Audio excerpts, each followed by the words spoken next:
Hello everyone, we are going to start our next chapter number 6 electrolysis. बड़ा ही important chapter है और इसमें बड़ा फर्स्ट टाइम आपने 8th में इसकी डेफिनेशन की थी व्हाट इज इलेक्ट्रोलिसिस, और अब हम स्टार्ट करेंगे इसको 10th क्लास में। सो हम स्टार्ट करेंगे डेफिनेशन से। What is electrolysis? Electrolysis is a process, first of all you keep in mind electrolysis is a process of dissociation of a substance on passing electric current. जब हम किसी substance से electric current pass करते हैं तो वो substance क्या हो जाता है बेटा? डिसोशिएट हो जाता है, और this process is known as the electrolysis. लेकिन यहाँ पे एक और इम्पॉर्टेंट चीज़ है, दिस सब्सटेंस जिसमें से हम इलेक्ट्रिक करंट पास करना चाहते हैं उसकी स्टेट क्या होनी चाहिए? It should be in aqueous state, either in the aqueous state or in the molten state, ये दो स्टेट होनी चाहिए। या तो वो एक्वस स्टेट में हो, मीन्स टू से डिजोल्व इन वाटर हो, या तो फिर वो सेमी सॉलिड फॉर्म में हो। ऐसे जब इस स्टेट में होगा तभी करंट पास हो सकता है, तभी वो डिसोसिएट हो सकता है, and this process is known as the electrolysis. The substance which allow the electric current to pass through it is called electrolyte। वो जो सब्सटेंस, वो जो अपनी एक्वस स्टेट में, जो अपनी एक्वस फॉर्म में या फिर मोल्टन फॉर्म में अलाउ करता है करंट को पास करने के लिए, उसको क्या बोलेंगे बेटा? इलेक्ट्रोलाइट। तो यहाँ पे हमने दो डेफिनेशन कर ली है। What is electrolysis?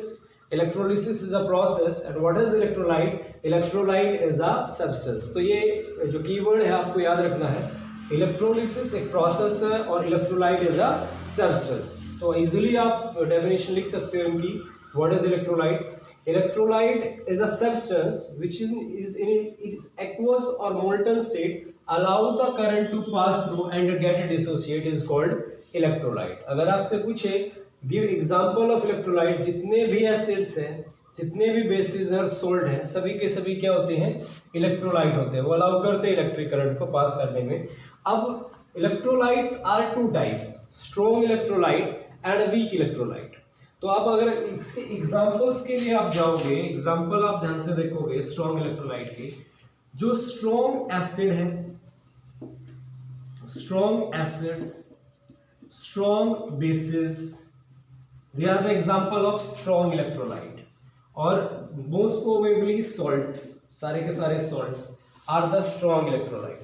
अगर आप बात करोगे weak electrolyte की, उसके examples देखोगे तो जो weak acids आपने पढ़े थे lower classes में, weak bases आपने पढ़े थे, लेकिन कुछ examples हैं salt के, और वो सॉल्ट पार्टिकुलर है, ज्यादा नहीं है, 3-4 सॉल्ट को आपको ध्यान में रखने होंगे।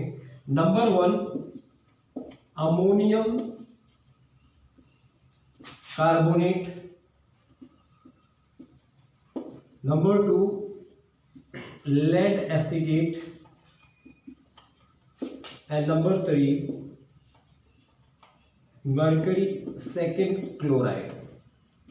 These are the example of salt which are weak electrolyte. बाकी जितने भी सॉल्ट बचे वो सॉल्ट क्या होंगे?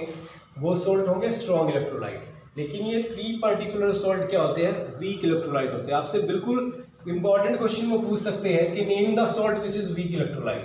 आपसे एग्जाम्पल पूछ लेंगे तो आपको ये 3 याद रखने हैं, बहुत इंपॉर्टेंट है एग्जाम पॉइंट ऑफ व्यू से।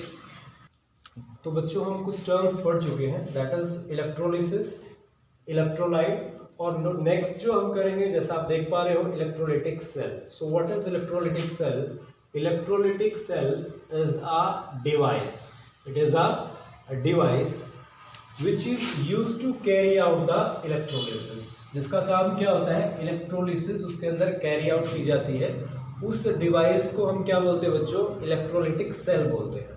तो एक इलेक्ट्रोलिटिक सेल में होता क्या बच्चों? It contain a non conducting vessel. इसके अंदर एक नॉन कंडक्टिंग वेसल होता है, and 2 electrode are immersed into the electrolyte. ये जो है लिक्विड जो लिया है दैट इज इलेक्ट्रोलाइट।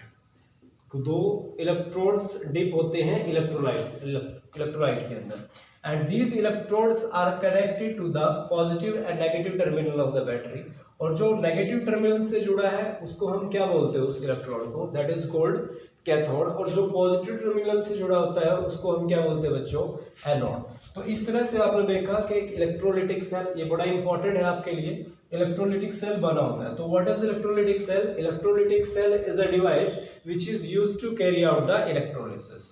अब हम बात करें इलेक्ट्रोलिसिस सेल में होता क्या है, वो मैं आपको बता चुका हूँ। और what is the function of electrolytic cell? Mainly ये क्या करता है, it convert electric energy into chemical energy. तो बच्चों एक चीज बड़ी इंपॉर्टेंट ध्यान रखनी है आपको, ये क्या करता है, इलेक्ट्रिक एनर्जी को कन्वर्ट करता है किसके अंदर, केमिकल एनर्जी।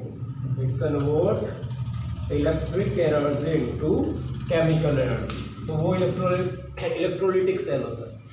एक इसका अपोजिट होता है इलेक्ट्रोकेमिकल सेल, उसका फंक्शन अपोजिट होता है। जो इलेक्ट्रोकेमिकल सेल होता है वो केमिकल एनर्जी को कन्वर्ट करता है इलेक्ट्रिक एनर्जी में। वो अपने सिलेबस में है नहीं, कुछ एग्जांपल आपने लोअर क्लासेस में सुने होंगे, वोल्टाइक सेल और डैनियल सेल। वो वोल्टाइक और डैनियल सेल होता है इलेक्ट्रोकेमिकल सेल, लेकिन हम यहाँ पे पढ़ रहे हैं क्या, इलेक्ट्रोलिटिक सेल। दोनों एक दूसरे के अपोजिट होते हैं। इलेक्ट्रोलिटिक सेल कन्वर्ट करता है इलेक्ट्रिक एनर्जी को केमिकल एनर्जी में, और इलेक्ट्रोकेमिकल सेल कन्वर्ट करता है केमिकल एनर्जी को इलेक्ट्रिक एनर्जी में। तो एक क्वेश्चन तो ये आ सकता है बच्चों अपने बोर्ड में कि डिफाइन द फॉलोइंग टर्म्स। आपको कोई क्वेश्चन दे दे, बोल दे डिफाइन करो, define electrolysis, define electrolyte, define electrolytic cell, या आपको सेल दे दे और उसकी लेबलिंग बोल दे, बहुत कम चांसेस हैं। लेकिन एक क्वेश्चन नंबर आगे हम क्वेश्चन वाइज बढ़ेंगे। क्वेश्चन नंबर 2 वो पूछ सकता है कि differentiate between metallic conductor and electrolyte. अभी आपने पढ़ा था सेकंड टर्म इलेक्ट्रोलाइट क्या होता है, तो मैं यहाँ पे एक बेसिक फिजिकल कंसेप्शन आपको क्लियर कर देता हूँ। अभी हम बहुत अच्छे से अवेयर हैं मेटेलिक कंडक्टर मतलब वायर के बारे में, लेकिन बहुत सारी जगह पे इलेक्ट्रोलाइट का भी यूज होता है। अब दोनों एक ही जैसे हैं। अब मैं एग्जांपल दे दूं आपको, अगर मैं पिक्चर में दिखाऊं, ये तो वायर दिखा दिया मैंने, और इलेक्ट्रोलाइट अगर हमें कंडक्टर की तरह यूज करना है तो किसी ट्यूब के अंदर हमने इलेक्ट्रोलाइट भर लिया, तो ये भी एक कंडक्टर का काम करता है। तो कंडक्टर दो तरह के होते हैं बच्चों, एक होता है मेटेलिक कंडक्टर और दूसरा होता है इलेक्ट्रोलिटिक कंडक्टर। इलेक्ट्रोलिटिक कंडक्टर भी बोल सकते हैं इसको, इलेक्ट्रोलिटिक भी कर सकते हो आप, इलेक्ट्रोलिटिक कंडक्टर।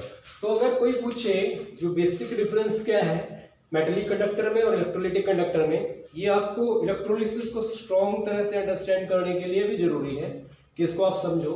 तो मेटेलिक कंडक्टर और इलेक्ट्रोलिटिक कंडक्टर में डिफरेंस क्या है? Number 1, in metallic conductor current flow due to the flow of electron. जो करंट जो पास करता है मेटेलिक कंडक्टर में वो किसकी फ्लो से करता है? Flow of electron. लेकिन इलेक्ट्रोलिटिक कंडक्टर में दोनों ही चीजें होती है, करंट पास करता है इलेक्ट्रॉन के फ्लो की वजह से भी और दूसरा आयंस की वजह से भी, क्योंकि आपको पता है इलेक्ट्रोलाइट में क्या होते हैं, आयंस, और जब कोई पॉजिटिव चार्ज बॉडी मूव करती है तभी करंट पैदा होता है। तो यहाँ पे दोनों चीजें हैं, आयंस की मूवमेंट भी और इलेक्ट्रॉन की मूवमेंट भी है, तब करंट पास कर रहा है।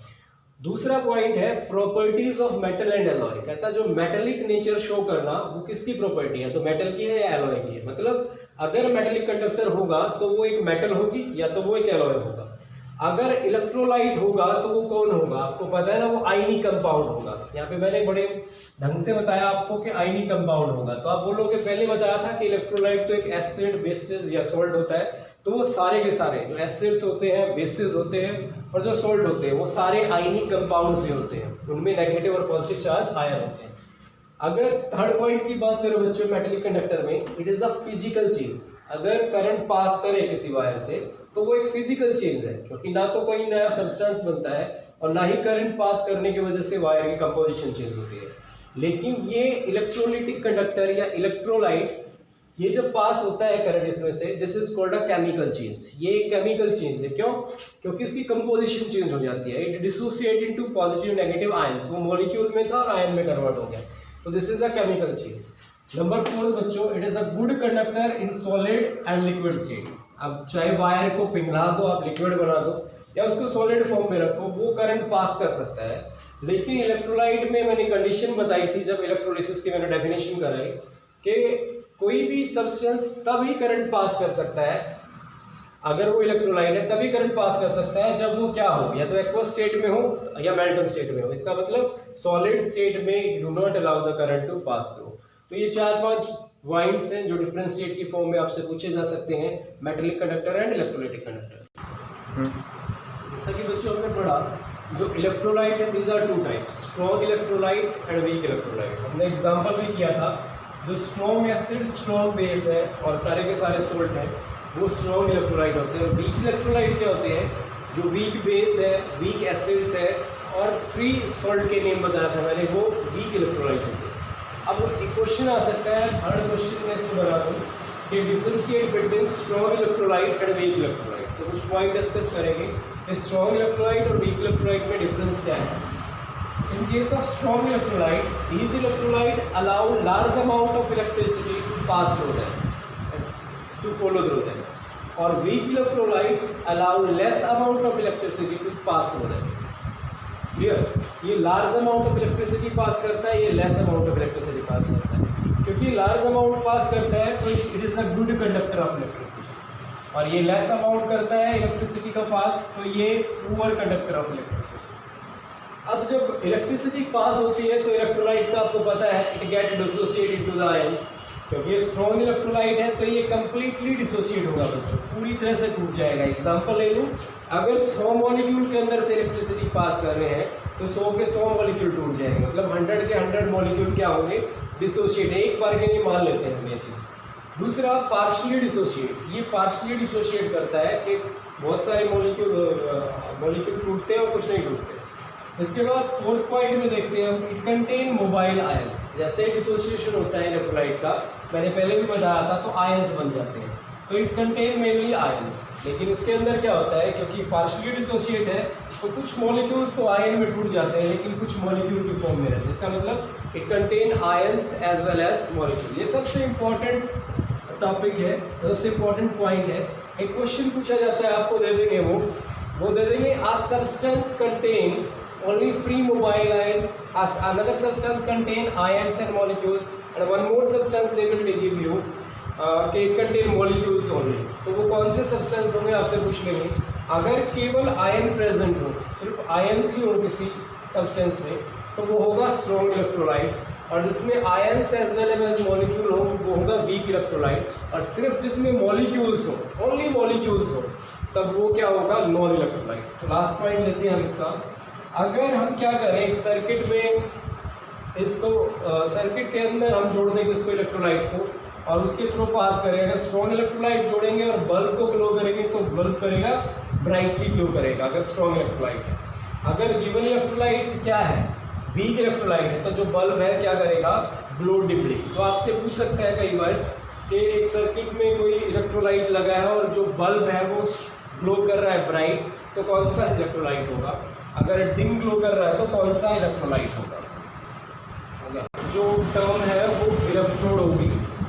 इलेक्ट्रोड क्या होता है बच्चों, देखो हमने जो डिवाइस किया था तो उसमें 2 इलेक्ट्रोड को इमर्ज किया था, तो 2 मेटल प्लेट्स और वायर और graphite rod emerged into the electrolyte. जो 2 प्लेट होती हैं जो इमर्ज की जाती है इलेक्ट्रोलाइट में उस डिवाइस के अंदर, दीज आर कॉल्ड इलेक्ट्रोड। हमने पहले भी बात करी थी कि electrodes are 2 type, cathode and anode. जो कनेक्ट होता है positive terminal of battery is called anode, and which is connected to the negative terminal of battery is called cathode. अगर बच्चों आपसे क्वेश्चन पूछ लिया जाए, अगर मैं बोल दूं कि क्वेश्चन नंबर 4 जो है वो होना ही क्या चाहिए, differentiate between cathode and anode, या फिर एक क्वेश्चन आ जाए आपका differentiate between cation and anion, तो बड़ा इजी है, इसका बेसिक कंसेप्शन समझना आपने। पहले तो हम डिफरेंशिएट करेंगे कैथोड और एनोड में। जो 2 इलेक्ट्रोड इमर्ज किए थे उनमें से एक कैथोड था और एक एनोड था। और एक और बात अगर आपको याद होगी, जब इलेक्ट्रोलाइट डिसोसिएट होता है तो वो डिसोसिएट होता है किसके अंदर, आयंस के अंदर। अब वो आयंस 2 तरह के हो सकते हैं, या तो पॉजिटिव आयन हो सकता है वो, या तो क्या हो सकता है, नेगेटिव आयन। तो जो पॉजिटिव आयन है it is called cation and negative ion is called anion. तो बच्चों 2 क्वेश्चन आपसे पूछे जा सकते हैं, कैथोड एनोड में डिफरेंशिएट करो जो आपने लोअर क्लासेस में भी किया है, और कैटायन एनायन में डिफरेंशिएट करो जो आपने 7th 8th में भी किया है। दोनों हम यहाँ पे कर लेते हैं, मैं लिखूँगा नहीं उसको, आपको इस फिगर की हेल्प से समझाऊंगा। व्हाट इज कैथोड में और एनोड में 3 डिफरेंशिएट लिखने हैं आपको। Cathode is connected to the negative terminal of battery and anode is connected to the positive terminal of battery, number 1। Number 2, एक चीज़ बता दूं मैं आपको, जो करंट है वो इलेक्ट्रॉन की फ्लो से होता है। और ये क्या होता है, cathode contain negative charge, negative होता है ये, और एनोड कंटेन पॉजिटिव। तो इलेक्ट्रॉन कहाँ से एंटर करते होंगे, जहाँ पे नेगेटिव चार्ज ज़्यादा है। तो electron will enter through the cathode and leave through the anode. तो ये क्वेश्चन बहुत ज़्यादा पूछा जाता है कि in case of electrolysis electron enter through the cathode and leave through the anode. और जो करंट की डायरेक्शन होती है वो इसके अपोजिट होती है। अगर हम करंट की बात करें, करंट कहाँ से एंटर करेगा, आई एनोड से, और लीव कहाँ से करेगा, इससे कैथोड से। तो ये दो चीज़ें भी क्वेश्चन वाइज कर सकते हैं हम। तो एक तो डिफरेंशिएट हो गया अपना anode connected to the positive terminal of battery, cathode connected to the negative terminal of battery. Second आप कर सकते हो, अगर सेकंड की आप बात करो, सेकंड डिफरेंशिएट कर सकते हो, electron enter through the cathode in case of electrolysis and leave through the anode. Number third, cation, जैसे ही कैथोड के ऊपर क्या होता है, याद रखना, reduction take place at cathode. अब देखिए रिडक्शन क्या होता है, रिडक्शन का मतलब है गेन ऑफ इलेक्ट्रॉन। और जहाँ पे इलेक्ट्रॉन ज़्यादा होंगे, देखो इलेक्ट्रॉन यहाँ से एंटर किया और उन इलेक्ट्रॉन की एंट्री की वजह से कैथोड के ऊपर नेगेटिव चार्ज है, ना कि ये नेगेटिव टर्मिनल से जुड़ा, इसलिए क्योंकि इलेक्ट्रॉन एंटर करते हैं इसलिए उसके ऊपर क्या है बच्चों, नेगेटिव चार्ज। और जहाँ पे इलेक्ट्रॉन अवेलेबल होंगे तो वहीं पे क्या होगा, गेन ऑफ इलेक्ट्रॉन होगा ना, कोई लेगा वहीं से तो लेगा जहाँ पे ज़्यादा होंगे। तो क्या होगा, कैथोड के ऊपर क्या होगा बच्चों, रिडक्शन। यहाँ पे लूज होते हैं तो यहाँ पे क्या होगा, ऑक्सीडेशन। अब आपको पता ना ऑक्सीडेशन का मतलब क्या होता है, लूज ऑफ इलेक्ट्रॉन। और एनोड क्या कर रहा है, लूज ऑफ इलेक्ट्रॉन, इसीलिए एनोड पे क्या होगा, ऑक्सीडेशन होगा। एनोड के ऊपर ऑक्सीडेशन होगा। तो 3 पॉइंट हो गया अपना, cathode connected to the positive terminal of battery, electron leave through the anode, आप बोल सकते हो, उल्टा बोल दिया मैंने एनोड कैथोड का। और तीसरा पॉइंट रिडक्शन और ऑक्सीडेशन के बारे में। तो 3 डिफरेंशिएट आप कर सकते हो। अगर यही डिफरेंशिएट में बोलूँ कैटायन और एनायन में यूज होंगे, वो भी बड़ा सिंपल है। पहला पॉइंट तो वही है, cation contain positive charge, anion contain negative charge, जो आपने लोअर क्लास में भी किया। अभी क्या होगा, जो कैटायन होंगे यहाँ पे या तो पॉजिटिव, ये टूट जाएगा, पॉजिटिव होगा, या नेगेटिव होगा इलेक्ट्रोलाइट के अंदर। जो पॉजिटिव है cation move towards the cathode and anion move towards the anode. देखो ए कॉमन है, एनायन टूवर्ड्स एनोड, और कैटायन और कैथोड में सी कॉमन है, तो cation move towards the cathode. ये सेकंड डिफरेंशिएट हो गया व्हेन कैथोड कैटायन और एनायन को डिफरेंशिएट करोगे। और यही डिफरेंशिएट में इसके में भी लिख सकते हो आप, कैथोड एनोड में एक डिफरेंशिएट, फोर्थ डिफरेंशिएट ये भी बना सकते हो कि cation move towards cathode and anion move towards anode. और तीसरा पॉइंट क्या लिखोगे बच्चों, कैटायन किसकी तरफ मूव करता है भाई, पॉजिटिव चार्ज, कैथोड की तरफ। कैथोड पे क्या होता है, रिडक्शन। तो रिडक्शन होता किसका है, कैटायन का। Cation undergo reduction and anion undergo oxidation. इस तरह से आप इस फिगर से देख के डिफरेंशिएट बहुत अच्छे से अंडरस्टैंड कर सकते हो कैथोड और एनोड के बीच में, कैटायन और एनायन के बीच में।